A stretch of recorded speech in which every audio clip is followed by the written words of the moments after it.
go ahead and get started.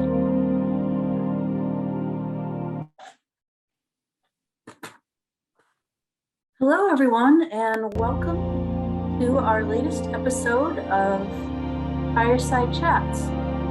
My name is Emily Guthrie, and I'm the librarian for the Library Company of Philadelphia. If you're joining us for the first time tonight, you might like to know that the Fireside Chats was a web series that was started in the early days of the pandemic in 2020 as a way to keep our scholars connected with the Library Company's broader audience.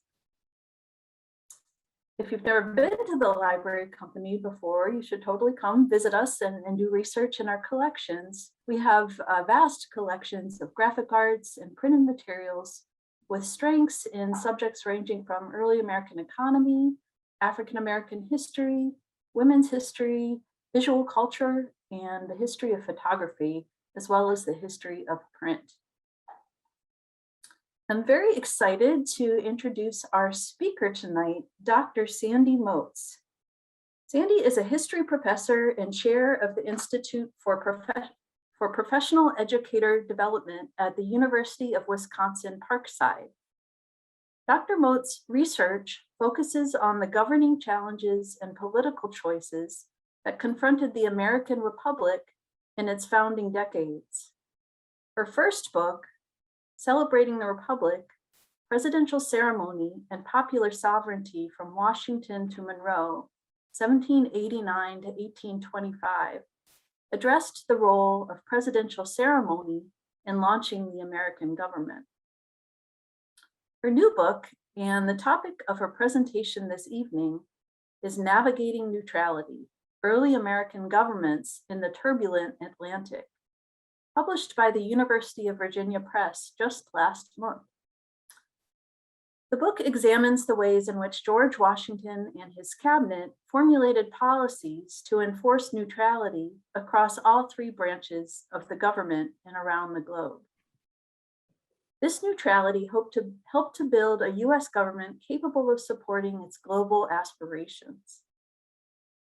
Dr. Moats found the inspiration for her latest publication in the archives of the Fred W. Smith National Library for the Study of George Washington at Mount Vernon, where she was a research fellow from 2013 to 2014. It was there that she discovered dozens of letters between Washington and the French generals who had served in the American Revolution and now led the French Revolution. Seeking to understand the significance of this correspondence led her to the topic of American neutrality. These reports from trusted military officers convinced Washington that the young nation should steer clear of European affairs.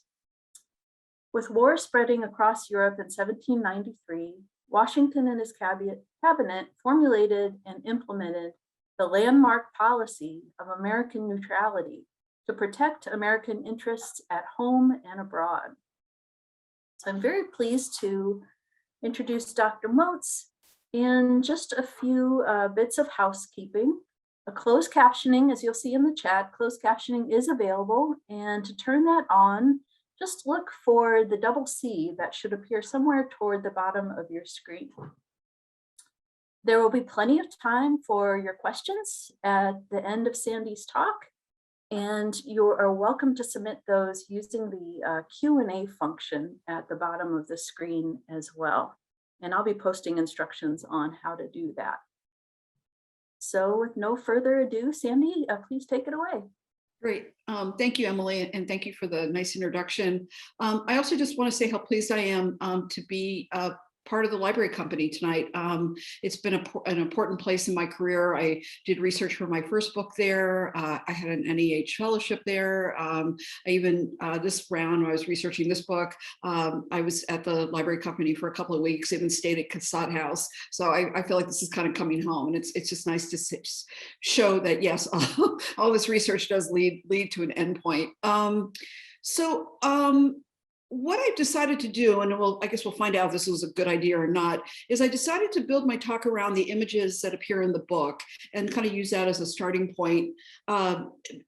Maybe that'll be a more interesting way of going about this.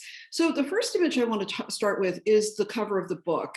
And these are two privateers in the late 18th century battling it out on the Atlantic Ocean.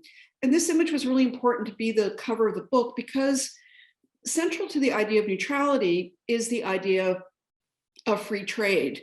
And of course, the opposite of free trade is trade that becomes targets to hostile interactions, where merchant ships become outfitted as warships. They work on behalf of the state. They use letters. They have letters of marque, which give them permission. And basically, they're stealing each other's cargo. And before there were formalized navies, nations relied on these privateers to help them fight their war effort. The Neutrality Proclamation comes about in April 1793, when the United States learns that Britain and France are now formally at war. So this would be part of the Revolutionary Wars of France. Obviously, with our two principal allies at war, we need to take a stand and say we're not going to get involved. And what Washington is trying to do is strike a balance between being friendly with all of the nations of the world, including France and Britain, but also making it clear that we intend to pursue free trade with everyone, including Britain and France. Of course, Britain and France have other ideas, including outfitting our ships as privateers, enlisting Americans to sort of support their war effort. And so what you end up with here is a tension between this rampant privateering, which was very common at the time, banging up against America's desire to not only be neutral, but to have its trade be protected from this kind of warfare. And so both this image and this idea of the turbulent Atlantic are really central to my book, because it's the two tensions that are fighting it out, especially as the United States government tries to implement a policy that most Americans are sort of like, huh? Or feel is infringing their economic standing. Blanche, slide, please. Next slide. So this is an image that appears in chapter 1. And to me, this is really important because it shows how deeply engraved the practice of privateering is for Americans, not just as colonists, but also as American citizens. So during the 17th and 18th century, as the American colonies were kind of coming into being, as France and Britain engaged in warfare, the British government encouraged American colonists to serve as privateers to aid in the various wars, like, the War of Austrian Succession and Spanish Succession and all the different global wars that are going on. So when the Americans start fighting the revolution in 1776, the decision of the Continental Congress to turn to American privateers to help fight the war makes sense. It's a logical extension. It also shows how commonplace this is, such a common tool in warfare. And you can see that this is a blank commission. You see letters of marque, and these are things that the states would issue to ship captains and say, you can outfit your boat as a privateer, and you can see for making captures of British vessels and cargoes. So the idea is that Britain obviously has to keep resupplying itself as they fight the revolution. And the goal of these privateers is to intercept that cargo before it comes ashore. And this is a way of undercutting the British war effort. The 13 states had a tiny navy. I think it was something like 20 ships and comprised the Continental Navy, but they had hundreds of private citizens serving as privateers. And again, this is deeply embedded. If you're a maritime citizen of this period, this is how you stay in business during wartime. If you can't ship freely and without interruption, without your own ships getting targeted by privateers, well, why not become a privateer yourself? And it's very lucrative. It's risky, but it's also very lucrative, especially at wartime. Okay, next slide, please. So one of the things I like about my book was that I got to include a portrait of Catherine the Great in an American history book, and I kind of am kind of proud of that. This is an interesting dilemma, and this comprises chapter 2. The fledgling United States, the 13 states, ultimately what they want is to pursue free trade with the world. And this is early on, this is out of the Continental Congress. John Adams drafts a treaty known as the Model Treaty. And essentially what it is, it's a free trade treaty with the rest of the world. So what Adams is hoping is if we can just offer American free trade, that will be enough for them to ally with us. Even back in 1776, when we're trying to fight a war against Britain, we're still trying to avoid getting entangled politically. Obviously, no one's buying the Model Treaty. France is interested, obviously, in allying with us, but they're like, you're going to have to give us a little more than just free trade. So obviously, we will end up with two treaties with France. One is a free trade treaty, the Treaty of Amity and Commerce. But the second and more important treaty is the Treaty of Alliance. And that's the one where they actually commit to us militarily and financially to help with the war. In addition, Spain will be kind of a silent partner with the French. So eventually you end up with an American Revolution that is a global revolution with Britain on one side and of course the 13 states and then Britain and France. At the same time, you have a bunch of smaller nations who don't want to get entangled in our American Revolution. And Catherine the Great, leading the way, Empress Catherine leading the way, decides to organize these smaller nations into something called the League of Armed Neutrality. And these are countries like Russia and Denmark and Sweden and Prussia and the Netherlands. All told, there'll be about 16 smaller nations that will join this. And basically they're unified in saying, we're not going to get involved in this war. We're not going to antagonize Britain. We're not going to ally with these 13 states. We're going to remain neutral and pursue free trade. None of these countries are particularly powerful. Where their strength comes from is in numbers. That fact that you have 16 countries willing to enter this league. So the United States finds itself in this very ironic situation because they want this. They want the League of Armed Neutrality. They want free trade as well. But until they win their revolution, they're not going to get free trade. They've got to fight, build alliances, things like that before they can pursue this kind of peaceful free trade approach. So again, this is just kind of an interesting background side story, again, of the competing tensions between war and economics during the revolution. Okay, the next slide, please. So this is Emily's introduction, sort of referenced this. So of course we have the alliance with France, and that involves sending the French Army and Navy over to the United States and to figure out how to utilize them and engage with them. In the aftermath of the American Revolution, the revolutionary officers pushed for the establishment of the Society of the Cincinnati. So American officers organized this organization to celebrate the efforts and heroism of the officers. The French officers decide that they want a society as well. And so what ends up happening is in the establishment of the French society as well as the American, there's a lot of correspondence that goes back and forth across the Atlantic. Washington is the president of the American Society. Lafayette will become the president of the French Society. And so after the American Revolution, roughly 1784 onward, these men, Washington and his four generals, of the four French generals, share correspondence back and forth. And some of it's very friendly, and they celebrate their shared experiences and the heroism and the ideas of liberty and the republic that they all fought for and all of that. Then as time goes on, these letters move away from these more friendly organizational issues to much more political significance. And the reason is 1789, Washington, of course, becomes the first president of the United States.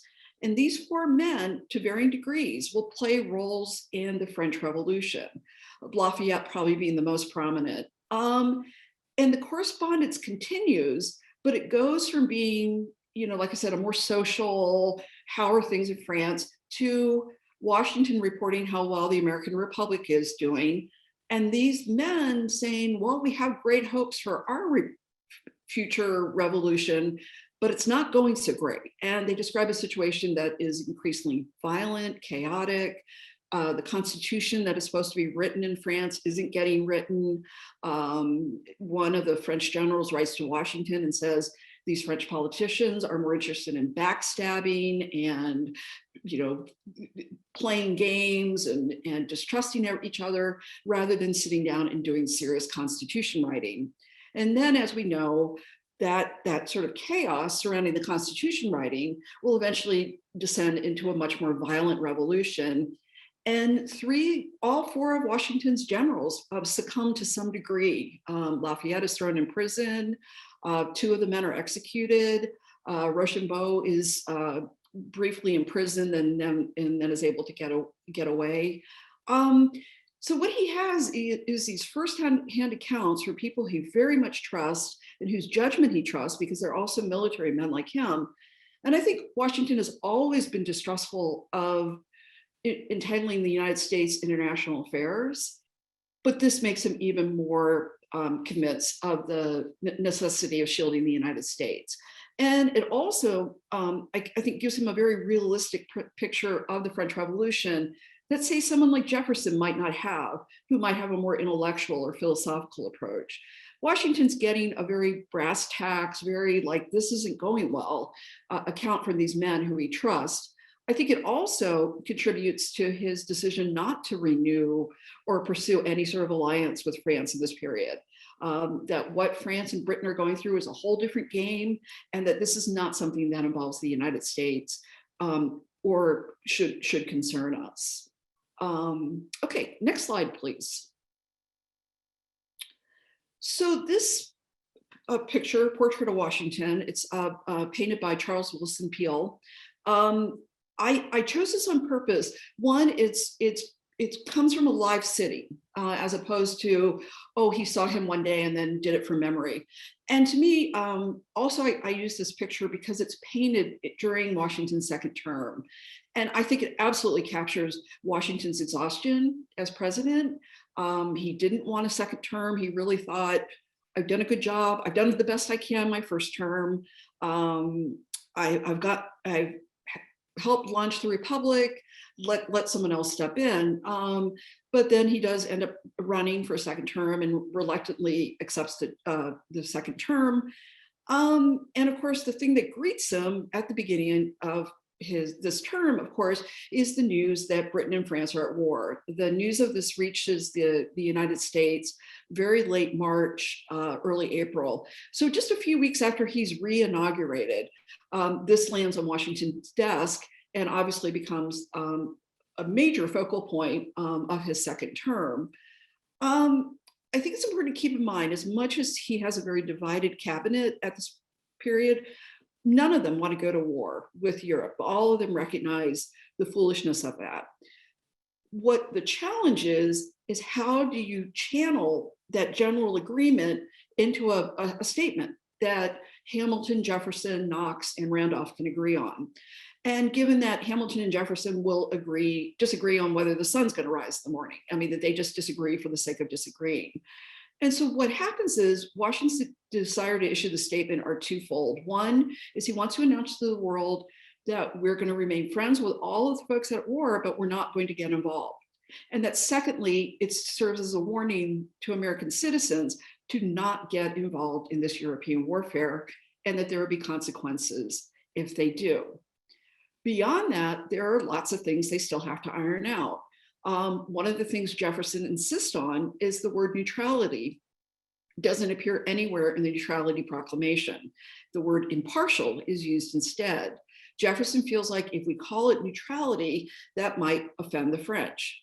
And so what you see in the formulation of this proclamation and the policy in general is Washington's really, I think, amazing skills as a political negotiator, because he recognizes that the United States speaks in one voice in foreign policy. And he also recognizes that he has to get buy-in from his cabinet for this to work. And so he does whatever it takes to get them all to reach a compromise. and whatever suggestions they have, he considers and puts them in. And so the process of formulating a neutrality policy and proclamation is actually quite time consuming, because you have to bring in all these different voices and make sure everyone feels like they were heard and respected, and the final document reflects that. But again, you see Washington's skills as a political negotiator, and you also see his commitment to this policy of neutrality. He's both its architect and its chief strategist. He's the big picture guy, but he's also there on the ground with these four men, making sure he's got agreement and buy-in, to the extent that even Jefferson, at least initially, supports the policy. Okay, next slide, please. So this gentleman is probably somebody you've all heard of. His name is Citizen Genet. He was the newly appointed minister from France. So he is representing revolutionary France. He's the minister to the United States. He is a Girondin. So if you know about the French Revolution, there were the Girondins, who were the kind of the first political party, and then the much more radical and violent Jacobins take over. You can't make up Genet. He so that kind of single-handedly proves the wisdom of the Neutrality Proclamation, because when he arrives on American soil and he lands in Charleston, South Carolina, he has 300 blank commissions to enlist Americans to be privateers. I mean, very, very blatant. He sees the United States as aiding the French cause. He believes that this is just perfectly appropriate and normal. He doesn't see anything wrong with that. And he immediately starts enlisting American privateers. And the thing with privateering is it's a profession that you move quickly. You don't sit around and ask for permission. You move in very quickly. You scoop up as many ships as you can. You act very aggressively, sort of you attack before someone can attack you. You also get paid by bringing in prizes to the Admiralty Court. So the more you can catch, the more you get paid. And so this single-handedly, Genet proves the wisdom of the Neutrality Proclamation and the need for a policy. At the same time, his actions demonstrate that the United States government is completely ill-prepared to enforce the proclamation. They have no policies in place in terms of how do you keep Americans from privateering, who enforces the law, who reports violations. None of that they've worked out. They've worked out the philosophical and political document, but they haven't addressed the enforcement issues at all. At the same time, obviously, the British government, the British minister to the United States, is very upset that the United States has no policy in place, has no enforcement capabilities or anything. And so Chapter 5 deals with the fact, the kind of huge gap between what the proclamation aspires to do versus what the government is capable of doing. And again, Genet is the guy who becomes sort of the symbol of privateering and the violations and all of that.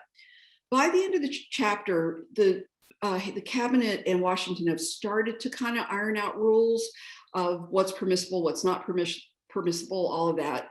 But it's still just on paper. It's not, they're not yet enforcing anything.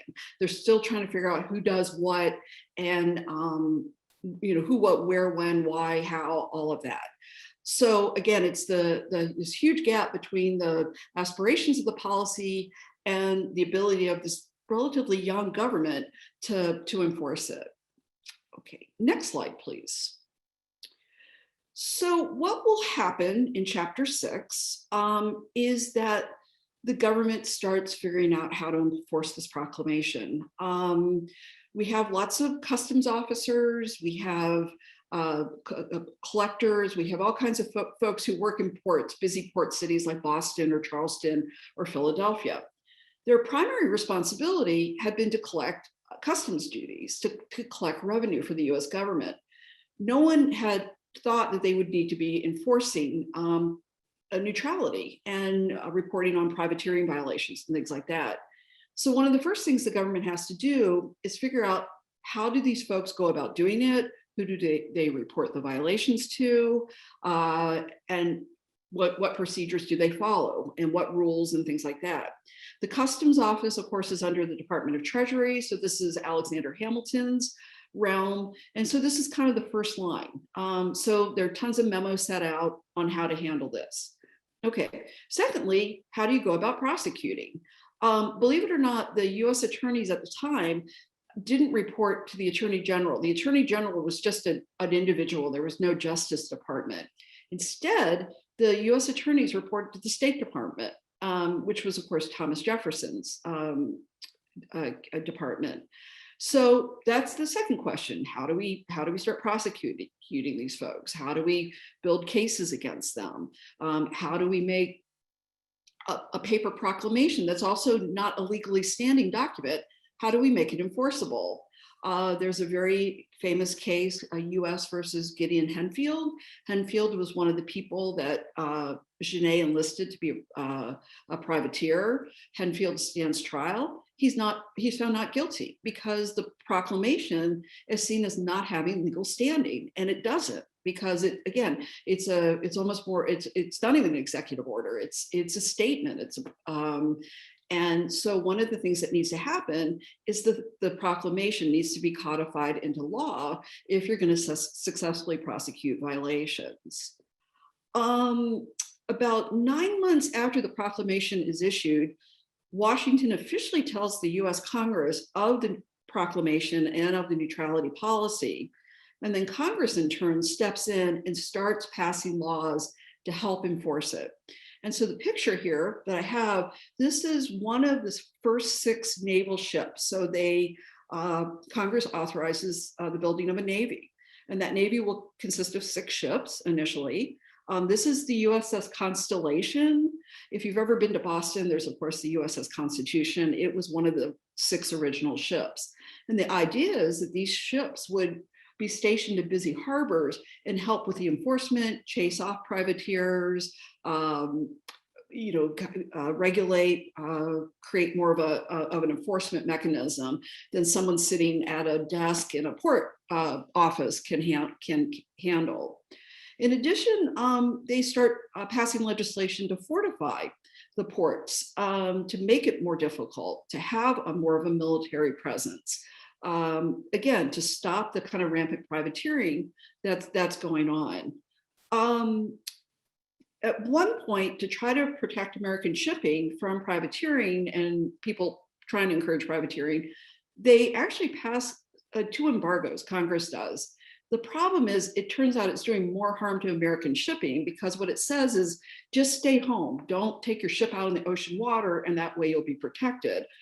Obviously, if you're a ship captain and you can't take your ship out, you're not making any money.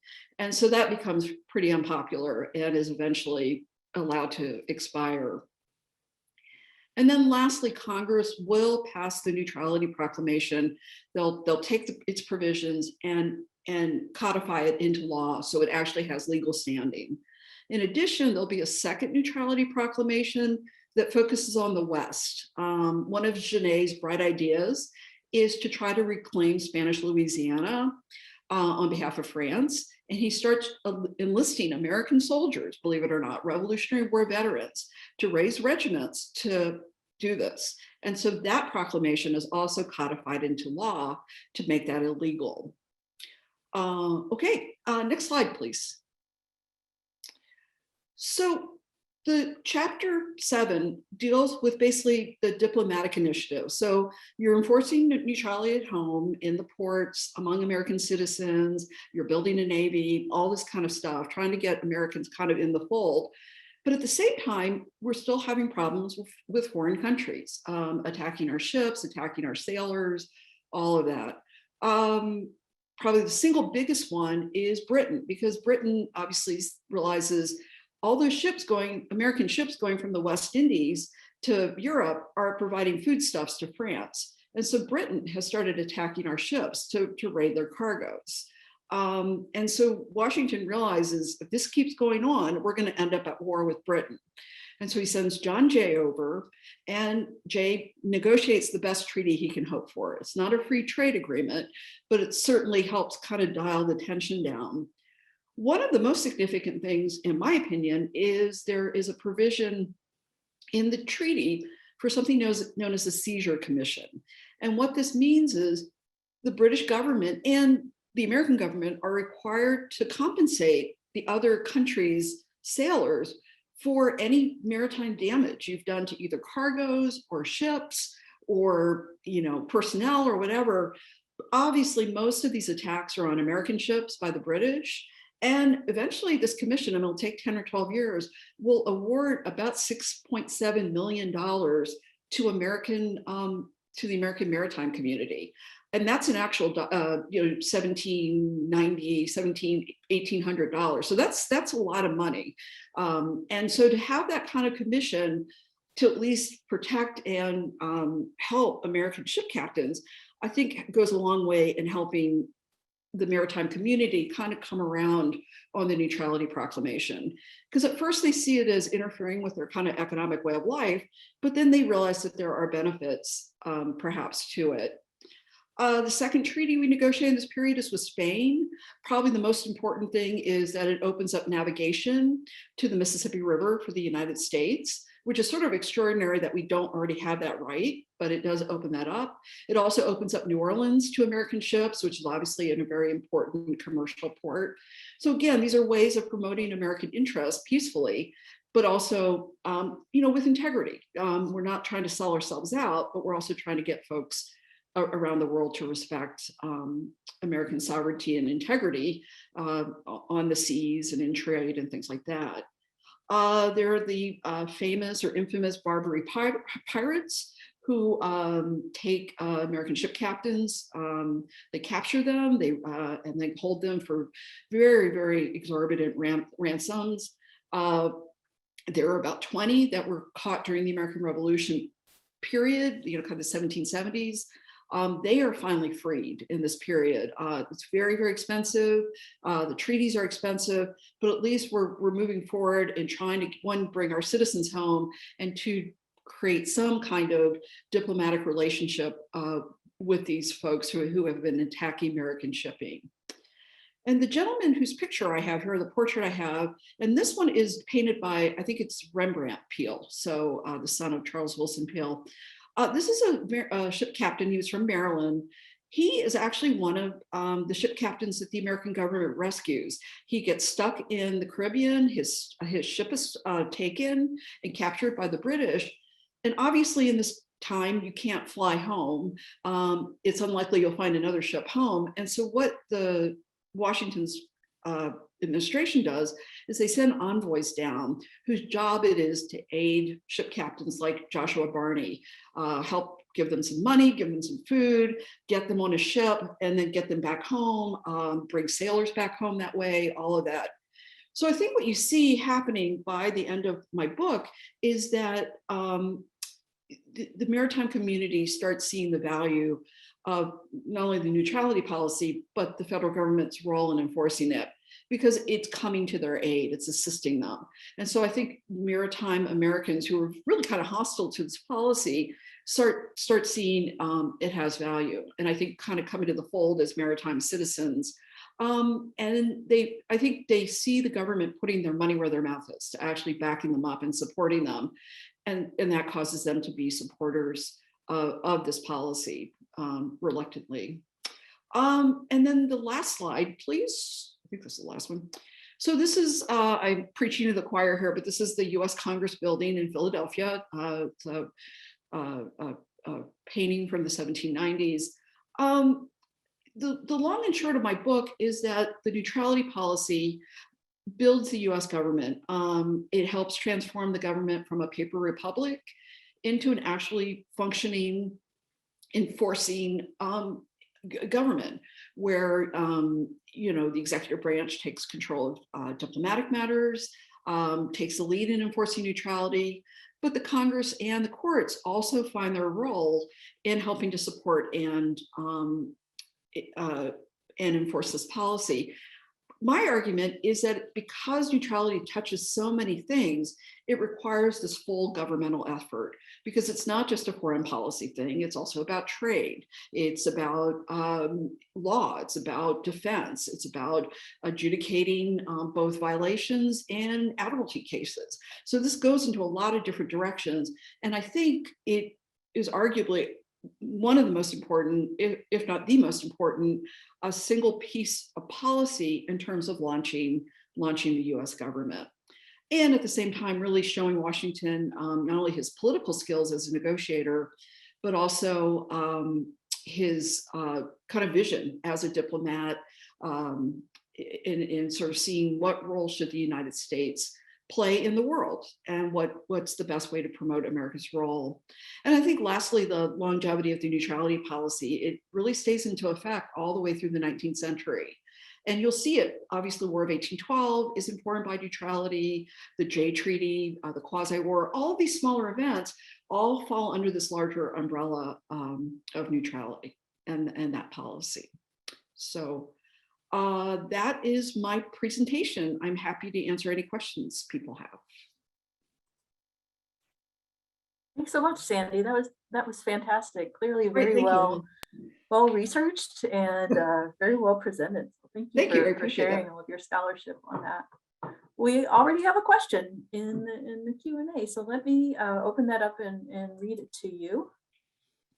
So the question comes from Gus Widmeyer, and he asks, which Americans played a prominent role in the French Revolution? That's a good question. So Thomas Paine was over in France at the time. So you have people who are there, either they're there kind of for personal reasons, like someone like Thomas Paine. You have a man named Gouverneur Morris, who you probably have heard of. He was there first as a businessman in France, and then he becomes our minister to France. He'll eventually be replaced. The French revolutionary government doesn't like him. So you have people there in kind of unofficial capacities. One of the things that Washington is trying to kind of put the brakes on, the governor of Virginia at the time, a man named Henry Lee, Light Horse Harry Lee, he actually tries to raise the regiment in 1793. He thinks Washington will think that's a great idea. Washington is just like, no, you can't. And he writes to Washington right after the Neutrality Proclamation comes out. And Washington's like, and keep in mind that Henry Lee is governor of Virginia at the time when he's proposing this. And Washington's just like, why don't you think on this one a little bit? So I think there's a desire to minimize having Americans get involved, but you do have folks who are unofficially there, who are as observers and things like that. So. Great, thank you. And we have another one. This question comes from Robert Wong. Was there any neutrality policy / treaty in the Far East, as in China? Not that I know of. I think in part because the size of the Pacific made it really, especially at this time and with what boats can and can't do, it's really not a player for a country like the United States, which has oceans on either side. Even like Russia, we think of modern day Russia going all the way to the Pacific Ocean. The Russia we're dealing with here is really the very western part, the St. Petersburg, the kind of the more the Baltic states part. So it's the part of the world that is on the oceans. So whether it's the Mediterranean states or it's the Spain, Portugal, Sweden, all of these ones that are facing the Atlantic Ocean, that's really the area that we're dealing with, in part because that's where ships can go and how far they can navigate. Obviously, Asia will come to the story later once ships become more sophisticated and able to travel farther and longer and all of that. But for the time being, not really. And also the Asian trade is largely a land trade as opposed to a maritime or water trade. So. Great. Sorry for the barks during that answer. That was helpful. Thank you. Those are all the questions that have been posted in the Q&A. I'm curious, what do you hope readers will take away from this book? What do you hope that their main takeaways will be?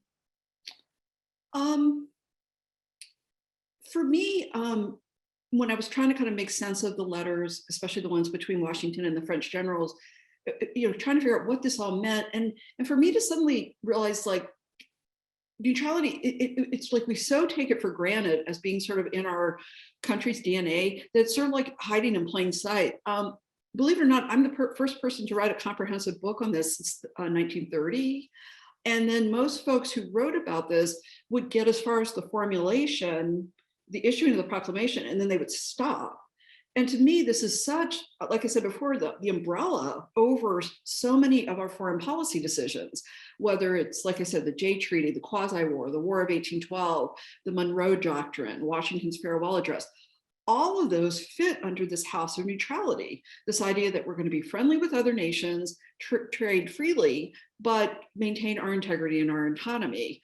I think that to me is that it's a meta concept, it's a meta policy. But I think because it's like, oh yeah, of course.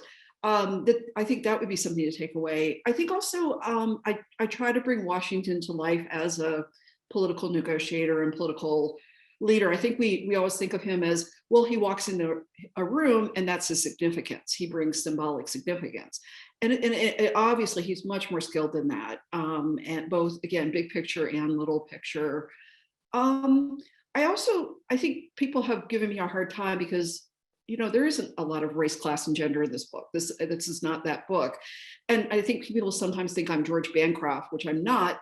I know all that, I teach all that. But also I think that this book allows me to be interdisciplinary, that I get to talk about Catherine the Great. I get to talk about diplomacy and treaties and law and legal cases, that I get to wear a lot of hats in writing this book. It's not just, well, this is what happened in Washington's cabinet. There are a lot of stories to tell here. And for me as the writer of it, it made it very challenging and enjoyable to work on. Because again, there are all these different facets of neutrality. So that kind of gets at my next question, where you've kind of shaped a book around a kind of political concept or philosophy rather than a single individual or a specific event. And so I'm wondering what your archival strategies were, and how did you kind of find your constellation of resources in all of the libraries that you visited? Yeah, that's a great question. So the chapter 3 was actually the genesis of the book, and the French generals. Then it was sort of trying to step back and figuring out what that meant. And then from there, telling the story of like neutrality and free trade, and really trying to get my head around because I think we think of in the 20th century, neutrality was really isolationism. Whereas neutrality is actually, it's free trade, and this idea that trade is a positive good. And that's what like Enlightenment philosophers said, that it doesn't have to be a tool of warfare. So, and then trying to really get my head around what privateering was. So that was a lot of, that was a lot of what I did at the library company and the Historical Society of Pennsylvania, is reading about what a privateer was. There was I think a kind of an amateur historian. He wrote this detailed report of all of the different privateering going on in the Revolution. It was huge. It was just vast. So things like that. Also the Massachusetts Historical Society having a lot of these first-person ship captain accounts. Describing their experiences. So that formed that chapter, and to see how embedded that was in the DNA of the American maritime community. The second chapter is about ideas and diplomacy. And so that's a mixture of, Enlightenment thought, and then John Adams and the treaties and all that good stuff. 3, of course, is Washington and the generals. 4 is probably the most straightforward because it's the formulation. And so you have a lot of documents in the Washington papers, and a lot of papers being exchanged back and forth among these 5 men as they write the compromise. So in a lot of ways, they did my homework for me. Because they write out all of their answers to Washington's questions. 5 and 6 and 7 are hard because you're chasing threads. I mean, there are hundreds and hundreds of neutrality violations and privateering violations. Obviously, I can't write a book about all of them. So I tried to pick 2 or 3 of the ships that were the most significant and that had stories that kept going. You know, whether it was because they went to court or because they got a settlement later or because they caused a controversy. So that was a challenge, just figuring out which of these 3 or 4 ships to really target and that will tell my story. Genet, of course, was not helpful. He wrote all his letters in French. I don't read French. Neither did Washington. So then tracing down the translations of those. And then again, chasing down all the diplomatic and congressional stuff.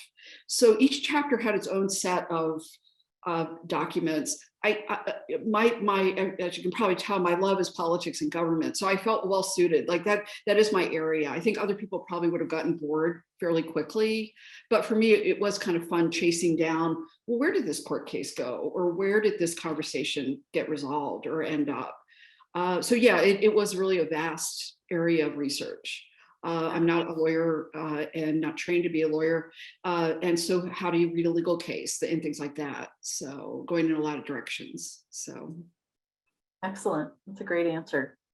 I always love to hear about people's research strategies because it certainly helps me in my work. And yeah, it's great. It really is the detective work of history. And yeah. you know, each day I sat down to work on this, I enjoyed it, and I always felt like I know I'm onto something. I know I'm onto something. I really enjoyed that about this project. So Nice.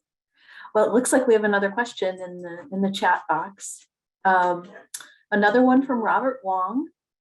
He asks, neutrality was emphasized with foreign countries where there's an economic interest. Can you comment / compare the non-neutrality with Native Americans? For example, a number of treaties were made, but were continuously violated. That's a really good point. And at the end of chapter 2, which is a chapter that deals with the American Revolution, I talk about the effort of Native Americans to remain neutral during the American Revolution, and basically their difficulty in doing so. Most Native Americans side with the British. They feel like they're going to get a better deal. A handful side with the Americans. As we know, they're completely left out of the Treaty of Paris. They're not considered nation states in the way that they should have been considered. And the revolution is just devastating for the Native Americans. So yeah, you're absolutely right about that. And I include a couple of paragraphs at the end of chapter 2 in which I discuss that. But yeah, it's not the same policy at all. And that's a really good point. So. Excellent, thank you. If you were able to magically interview any of the historical figures, portrayed in your book, who might you choose, and what would be a question that you would like to ask them? I think for me, to talk to, if I could talk to Washington, if he would answer my question, which is,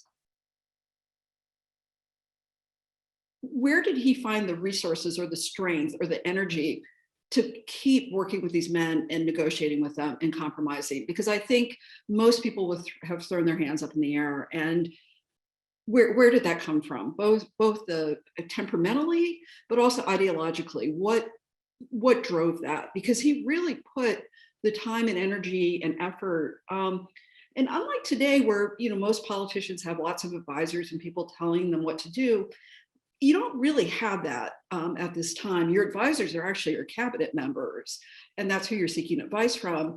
But if the cabinet members are all squabbling with each other, where do you find that strength to keep pushing it and not?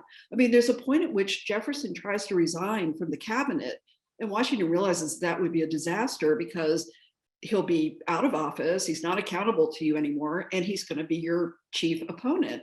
Washington actually goes out to Jefferson's country house outside of Philadelphia and basically spends the afternoon with him, convincing him why he shouldn't resign, and is able to keep Jefferson in the cabinet for 6 or 7 months longer. And that 6 or 7 months just happens to be that critical period where they're trying to develop the enforcement. I mean, he knows he can't keep Jefferson forever, but at least, I mean, I think that's just brilliant that he did that. And here's a man of Washington's stature going to Jefferson. You know, it should be the other way around, but he pays him the courtesy of going to him. That's a smart guy. It's smart, it's disciplined, it's kind of thinking 4 steps ahead. I don't know. I was really, really impressed by that.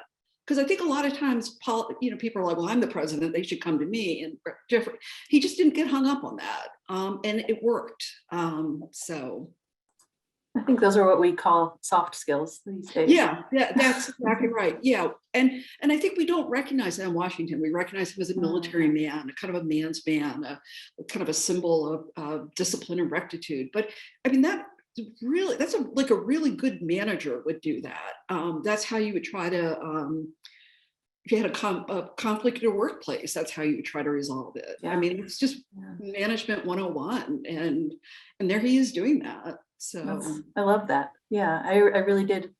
Was struck by the Peel portrait that you shared as well, and kind of his deeply contemplative and weary appearance. Well, he looks exhausted, and he'll die 2 or 3 years after he leaves the presidency. I mean, it took a toll on him, and he's not an old. I mean, he's what, 67 or something. That's sounding pretty close in age. It's closer in age than and it's like it did take a toll on him. I think it really did. So yeah, we have another question. Another one from Robert Wong. Thank you, Robert, for all these great questions. Robert asks, did John Adams continue the same vision as Washington with respect to neutrality? And if not, what changes did he make? So that's another great question. So something to think about with John Adams is he's obviously very active in the Continental Congress, pursuing the free trade and all of that. He is not involved in the cabinet discussions at all, which is amazing, because we think of the vice president as part of the executive branch, but back then they thought of the vice president as the president of the Senate and really a member of Congress. So all these discussions and debates that are going on that Adams has strong opinions about. He's a big believer in free trade and would have been a big supporter of neutrality in the administration.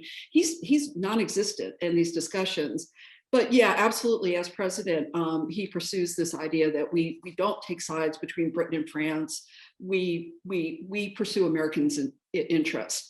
And in the quasi-war, of course, is a war between American ships and French ships, and but yeah, absolutely. And then the XYZ affair, when he sends diplomats over and things like that, he's absolutely don't take sides, pursue that kind of middle path. So terrific. Well, we are approaching the top of the hour, so I wanted to make sure that you've shared all about your wonderful new book that you hope to share. Yeah, absolutely. Yeah, this has been a great opportunity. So cool. Thank you so much for being here. I think I saw on the University of Virginia Press website that the book is available as an ebook as a free download. As well as for purchase. Okay. Actually, and if you want to see those images again, they actually show up in the ebook. Unfortunately, they're not, to my disappointment. So the book's in 2 forms. It's in 3 forms. There's the paperback that has the pretty cover. The hardback doesn't have the pretty cover, and then the ebook is the one where these great images actually show up.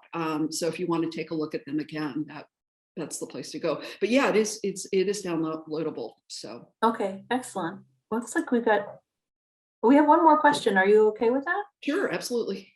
Okay, this question comes from Jonah Estes, who asks, was there a PR campaign by Washington and his cabinet to encourage merchants to support neutrality prior to his proclamation?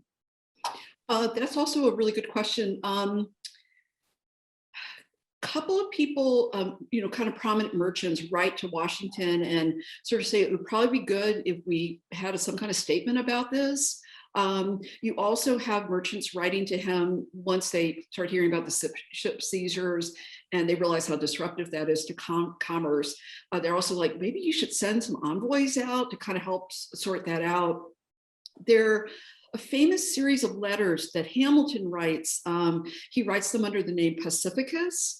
And those become kind of a PR campaign to promote the proclamation because there's a lot of criticism about it. And so I forget how many essays, I think it's 7 or 9.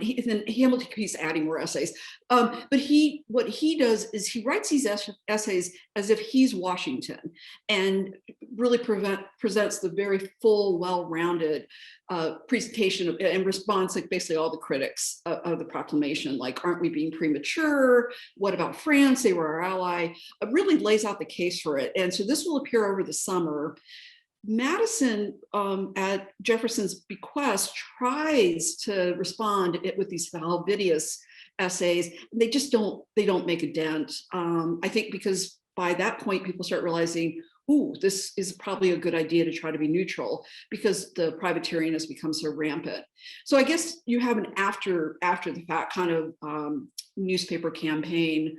The other interesting thing is when the provisions of the Jay Treaty are finally released to Americans, he gets tons of resolutions from coastal cities saying, this treaty sucks. It doesn't do anything. It doesn't defend neutrality. It doesn't help free trade. So to me, that's really interesting because it's like people have embraced this idea of neutrality because they're realizing that the treaty is kind of falling short. And so I think that it kind of gets absorbed unexpectedly. It starts out as very unpopular, but then people are like, well, it could actually help us. So. Excellent, thank you. You're welcome. Don't see any further questions popping up. So I'll just say thank you again. And thanks to the audience for joining us tonight. Thanks to our colleague at the Library Company, Blanche Brown, for helping to make the show run smoothly and providing all of the links to your book and links to our other online events in the chat. I think we have a thank you just popped up in the Q&A. Oh, you're welcome. Thank you. This has been a real pleasure. Like I said, it's a real treat to come back to the Library Company and be able to share what I found when I was researching there. So excellent. Okay, well, we hope to see you there again in the future. That sounds great. All right. Yeah. Thank you very much, Emily. Thank you, Blanche. Have a good night. Okay. Thank you, Sandy. Good night, everybody. Good night. Bye-bye.